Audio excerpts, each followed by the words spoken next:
नमस्कार। आप देख रहे हैं हरियाणा हलचल टीवी और मैं हूं हितेश जिंदल।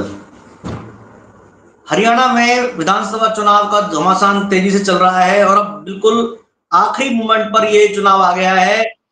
चुनाव प्रचार में भी अब लगभग 48 घंटे ही रह गए हैं और लगातार सभी पार्टियां जोर मशक्कत कर रही हैं। हरियाणा हलचल टीवी पर आपको पल पल की अपडेट दिखा रहे हैं, चुनावी अपडेट दिखा रहे हैं। वीडियो शुरू होने से पहले हमारी एक गुजारिश आपसे कि आप हरियाणा हलचल टीवी को लाइक करें, शेयर करें और सब्सक्राइब करें। और आज चुनावी जो चर्चा हम कर रहे हैं उसमें बात करेंगे आज गुड़गांव लोकसभा सीट की, जिसमें 9 विधानसभाएं पड़ती हैं। और हमारे साथ एक खास मेहमान जुड़े हैं, हमारे साथी हैं आशीष गोयल जी, जो हरियाणा के खुलना से हैं और हरियाणा हलचल टीवी के ब्यूरो चीफ के नाते काम करते हैं। वैश्य भारती पत्रिका से भी जुड़े हुए हैं और राजनीतिक विश्लेषक भी हैं। और साथ में गुड़गांव में जो अखबार आता है उसके भी ब्यूरो चीफ के नाते काम करते हैं। आशीष जी, आपका हरियाणा बहुत स्वागत है। बहुत बहुत और धन्यवाद हम आज बात कर रहे हैं गुरुग्राम लोकसभा सीट की, जिसमें कि 2 जिले आते हैं। एक जिला आता है नूह जिला, जो कि बाद में बना था, और एक जिला गुरुग्राम जिला। आशीष जी, किस तरह से क्या लग रहा है, अगर हम आज से पहले बात शुरुआत करें तो नूह जिले में जो 3 विधानसभा सीट की बात करेंगे, इन सीटों पर आपको किस तरह का माहौल दिखाई दे रहा है? जी, नूह जिला जिसकी हम बात करते हैं, जो पहले सत्यमेवपुरम के नाम से जाना जाता था और गुड़गांव जिले में ही था। यहाँ 3 विधानसभा सीट हमारी हैं, एक पुन्हाना और दूसरी फिरोजपुर झिरका और तीसरी नूह। अगर हम पुन्हाना की बात करते हैं तो पुन्हाना में आज जो टक्कर देखी जा रही है उसमें भारतीय जनता पार्टी बहुत पीछे चल रही है। और अगर हम बात करें कांग्रेस की, कांग्रेस और निर्दलीय, इनमें सीधी सीधी टक्कर यहाँ देखने को मिल सकती है, जिनमें कांग्रेस की तरफ से मोहम्मद इलियास और निर्दलीय उम्मीदवार की ओर से रईस खान। निर्दलीय उम्मीदवार जो हैं रईस खान, वो पहले भारतीय जनता पार्टी के थे। पहले निर्दलीय एक बार 2014 में वो विधायक बन चुके हैं, उसके बाद उन्होंने भारतीय जनता पार्टी का समर्थन किया था और आज फिर एक बार निर्दलीय के रूप में हमारे पुन्हाना विधानसभा से चुनाव लड़ रहे हैं। यहाँ दोनों में सीधी टक्कर है। बाकी जो आम जनमानस है, अगर हम बात करें तो इसमें हमारे कांग्रेस प्रत्याशी जो हैं इलियास मोहम्मद, उसकी बढ़त लगातार बनी हुई है। और हालांकि हमारे जो रईस खान जी हैं वो भी अपनी पूरी मशक्कत कर रहे हैं और चुनाव के नजदीक भी हैं। देखो, अभी हमारे पास 48 घंटे बचे हुए हैं।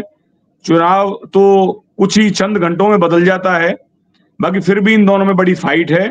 और अगर हम बात करें फिरोजपुर झिरका की, जो कि काफी चर्चित सीटों में से रही है, यहाँ जो सीधी सीधी टक्कर है वो अपने मामन खान और जो भारतीय जनता पार्टी के प्रत्याशी हैं अपने नसीम जी और इनेलो के जो हमारे हैं हबीब साहब, हबीब हवन नगर के नाम से उन्हें जाना जाता है। यहाँ इन तीनों में टक्कर है। बाकी अगर हम बात करते हैं तो कांग्रेस की तरफ से, तो कांग्रेस के मामन खान इसमें अभी तक मजबूत दिखाई दे रहे हैं। फिलहाल जो स्थिति अभी नजर में आ रही है। और इससे अगली अगर हम बात करते हैं तो नूह, जो कि नूह हमारा जिला भी है और केंद्र भी है इन तीनों सीटों का। यहाँ अगर हम बात करते हैं तो आफताब अहमद जो पूर्व में विधायक रहे हैं, वो कांग्रेस की तरफ से प्रत्याशी हैं। और अगर हम बात करते हैं तो जाकिर हुसैन जी जो उनके पुत्र हैं, अपने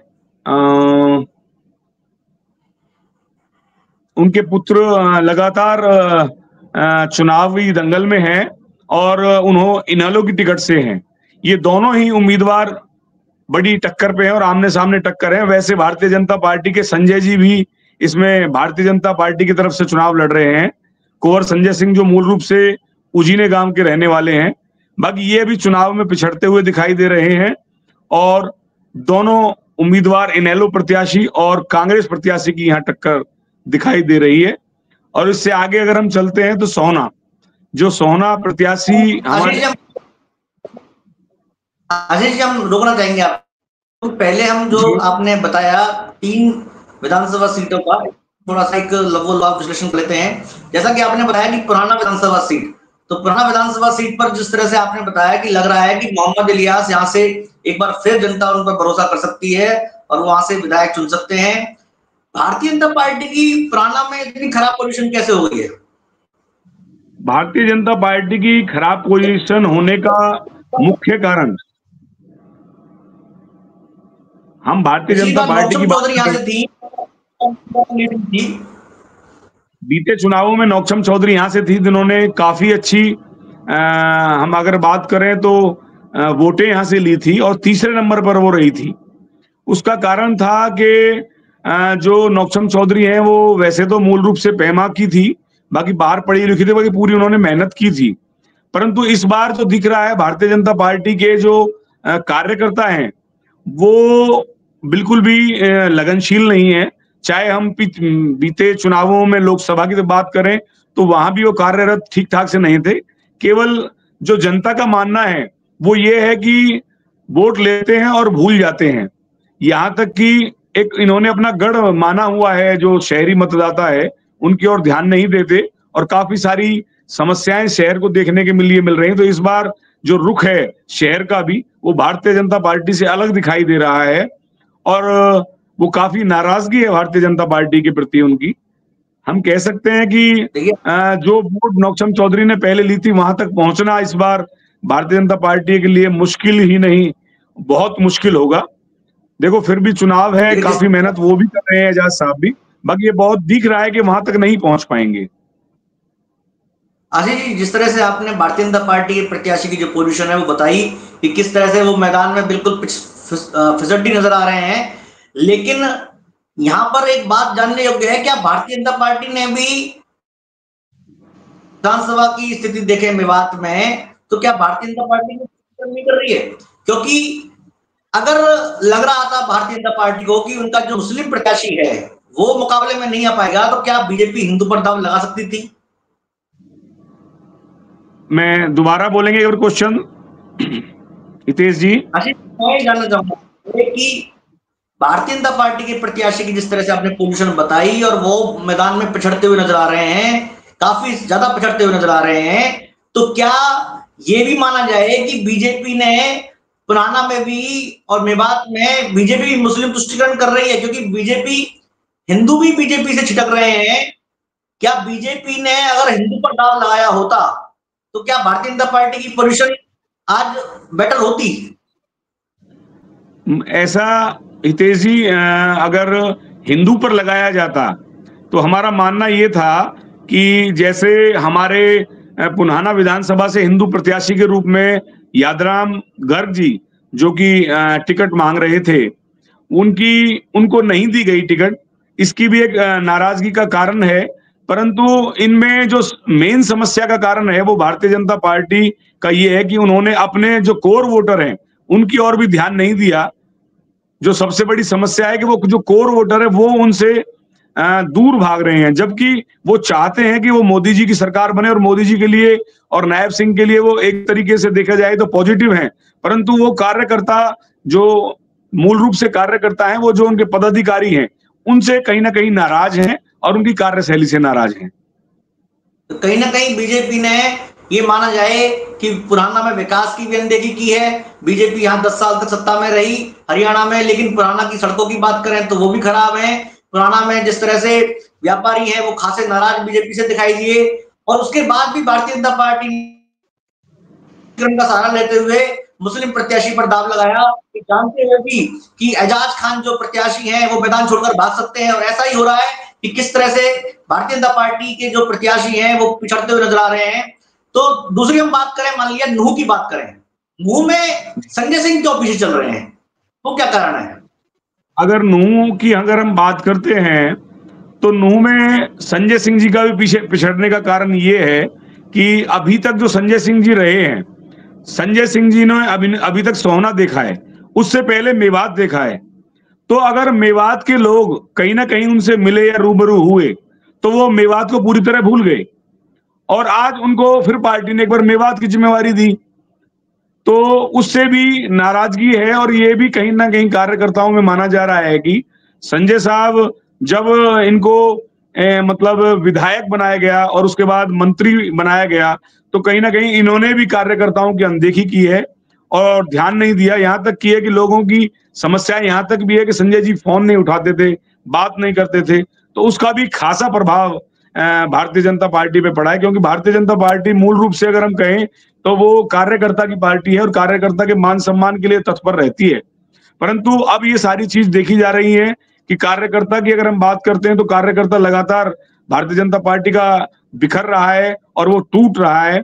वो टूटने का कारण ये है कि जो ऊपर से उनको मजबूत मिलता है वो मजबूत नहीं हो पा रहा है, तो उसका काफी सारा फर्क इस बार देखने को मिल सकता है। अगर हम बात लोकसभा चुनावों की, बीते चुनावों की करें तो उसमें भी कार्यकर्ता की काफी अनदेखी हुई है, फिर भी वो मोदी जी के लिए रहे और मोदी जी के लिए उन्होंने मतदान किया और यहाँ तक की पूरी मेहनत भी की थी।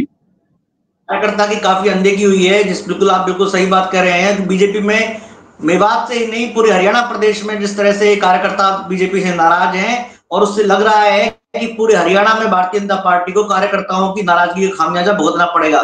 संजय के बारे में तो हमने ये भी सुना है कि संजय सिंह खुद चाहते नहीं थे कि उनको नूह से टिकट मिले, वो सोना से ही टिकट दोबारा चाहते थे, लेकिन भारतीय जनता पार्टी ने उनको जबरदस्ती वाला प्रत्याशी मुंह से बनाया। और अंदर खाने की तो आशीष जी खबर ये भी है कि सोना में वो बजाय भारतीय जनता पार्टी के जो प्रत्याशी तेजपाल तंवर हैं उनकी सपोर्ट ना करके वो जो निर्दलीय प्रत्याशी जो बंसल है वहां पे वैश्य समाज के जो प्रत्याशी हैं, कहीं ना कहीं उनकी मदद करने का भी संजय सिंह कर रहे हैं। क्या ऐसा भी है? देखो संजय सिंह जी ने उनको अपना समर्थन दिया था, ये तो ऑन रिकॉर्ड है। उन्होंने भारतीय जनता पार्टी के तेजपाल तंवर जी को समर्थन ना देकर उन्होंने बंसल जी को अपना समर्थन दिया था। अब उस समर्थन में हम नहीं कह सकते कि राजनीतिक कारण क्या है। बाकी जैसे कि बताया गया है कि नायब सैनी जी और तेजपाल तंवर मतलब ये उन्होंने अपने बंसल जी को अपने साथ कर लिया है, और ऐसी खबर है कि अब सुभाष बंसल जी भी तेजपाल तंवर के साथ हैं, भारतीय जनता पार्टी के साथ हैं। बाकी ये इसका बहुत गलत मैसेज गया है कि संजय जी ने पहले भारतीय जनता पार्टी के जो मूल रूप से संजय जी बड़े कार्यकर्ता हैं भारतीय जनता पार्टी के, यहाँ तक कि उनके जो पिता हैं वो भी भारतीय जनता पार्टी के कार्यकर्ता भी रहे और बहुत मंत्री भी रहे भारतीय जनता पार्टी की सरकार में। तो उसका भी असर ये रहा कि कार्यकर्ताओं पर कि भाई जब इतना बड़े लेवल के जो हमारे नेता हैं उन्होंने बिना सोचे समझे या कोई राजनीतिक षड्यंत्र भी हम इसको कह सकते हैं, उसमें सुभाष जी को अपने बंसल जी को समर्थन दे दिया, जिसका मैसेज गलत गया है कार्यकर्ताओं में कि भाई भारतीय जनता पार्टी का अगर कार्यकर्ता कुछ करता है तो वो गलत है और जो बड़े नेता करते हैं वो सही है। आखिर ये कहां तक सही है? भाई पार्टी को इसकी तरफ एक्शन भी लेना चाहिए। कार्यकर्ता अगर करता है तो वो गलत माना जाता है, और भारतीय जनता पार्टी, हम इस पे बात करेंगे क्योंकि बहुत अच्छी बात आशीष जी ने कही कि कार्यकर्ता की उपेक्षा किस तरह से होती है। और ये जो बात है आने वाली विधानसभा सीटों का जिनका विश्लेषण कर रहे हैं उन पे भी लागू होती है। फिरोजपुर झिरकाम में क्या बीजेपी इस मामले को त्रिकोणीय बना रही है या फिर वो पिछड़ी हुई है? फिरोजपुर झिरकाम में नसीम अहमद जो बीजेपी के प्रत्याशी हैं, क्या वो तीसरे नंबर पर रह सकते हैं या फिर वो उनकी टक्कर मामन खान से है? देखो नसीम खान जी बड़ी तेजी से चल रहे हैं आगे, और उनपे जो फर्क है वो अपना पुराने राजनीतिक परिवार से है। और अगर बीते चुनावों की बात करें तो उन्होंने पहले भी काफी वोटें ली थी और वो बड़ी बढ़त में चल रहे हैं नसीम जी। तो उस पर अगर हम कह रहे हैं भारतीय जनता पार्टी का कम प्रभाव है और उनका जो अपना ओहदा है वो अलग है। और ये चर्चाओं में है कि अगर नसीम जी यहाँ तक पहुंचे हैं तो इसके लिए उनके जो पुराने राजनीतिक परिवार है, उनके पिता जो पूर्व मंत्री रहे हैं शकरुल्ला खान जी, उनका आशीर्वाद है और उनका अपना भी नेतृत्व है। वो भी एक बहुत सुलझे हुए राजनीतिक हैं। और यहाँ तक बात करें तो इस रेस में देखो वैसे तो कांग्रेस काफी बढ़त में है, बाकी फिर भी हमारे पास अभी 48 घंटे हैं और नसीम बड़ी तेजी से लगे हुए हैं। दूसरे नंबर पे रह सकते हैं नसीम। अजय जी, आपका शायद मुझे लगता है कि फ्रेम फ्रीज हो गया है, कैमरा फ्रीज हो गया है, इस पर थोड़ा सा विचार करें। बात करें कि किस तरह से